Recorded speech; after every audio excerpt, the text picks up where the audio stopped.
Okay, what we want to do now is find the locus of complex numbers and given different situations given complex numbers.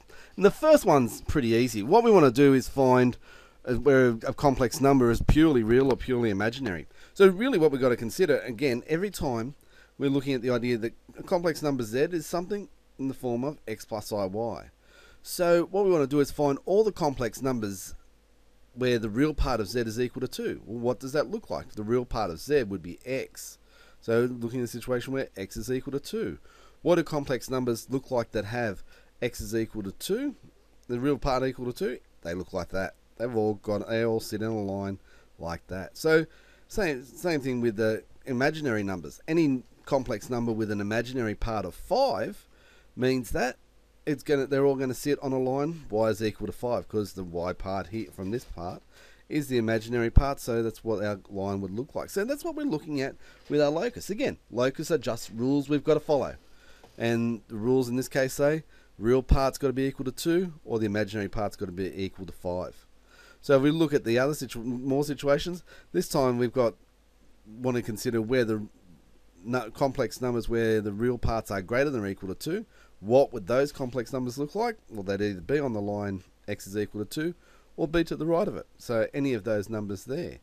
Same thing with the imaginary part's going to be less than 5. So we have our dotted line because it can't be equal to 5, but it can be anything less than 5, which would be anything up to that line, but not including it.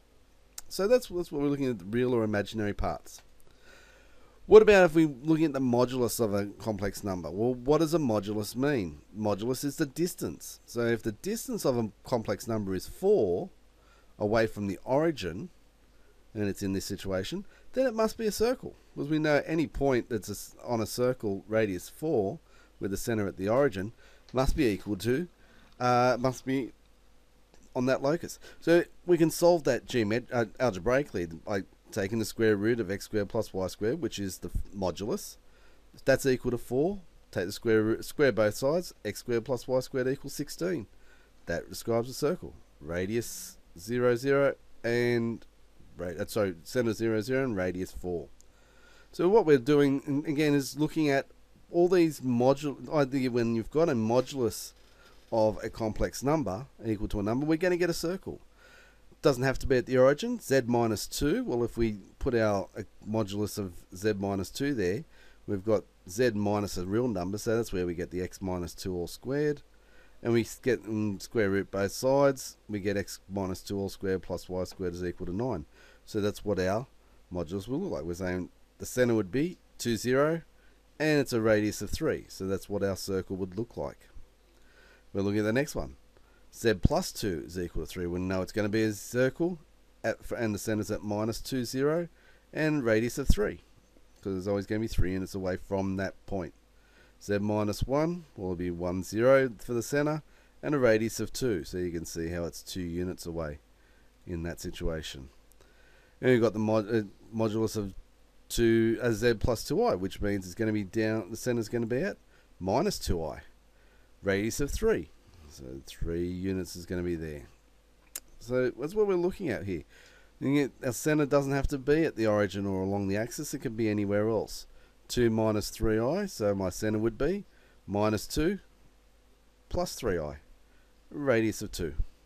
So, and that would be the equation of the circle there. Again, you can put in x and y and solve it. Do it that way, not a problem. Modulus of z minus 2 less than 4. Well, that would be the inside of that circle. Center 2, 0, radius 4. Or it could be outside in this case, because it's greater than or equal to, so it's either on that circle with a center of minus 2 positive 1, or outside, so it's shaded all the way around. The other situation with modulus we have is where you've got the modulus of 1 is equal to the modulus of another. Well, basically what we're saying is from 2 points, what we want to do is find that the distance is going to be the same. Well, if you think about the work you did in the 2-unit course on Locus, this will give you a perpendicular bisector, because the distance from any 2 points is always going to be a perpendicular bisector of those 2 points. Here we are. Here's the expansion and getting the modulus of both complex numbers. Z 0 0 and 1 0 there. And what we're looking at is what's the complex numbers going to give us the same distance between those two. So we'll look at that. I end up with solving it and getting down to x is equal to a half, which works out to be the perpendicular bisector.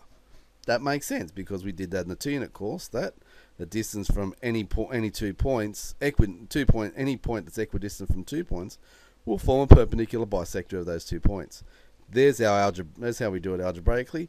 If you can remember how to do it geometrically, that starts to make life a little bit easier. Here's another example. 2 0 and 0 minus 1. There's our 2 points. The distance between those 2 points are going to be exactly the same.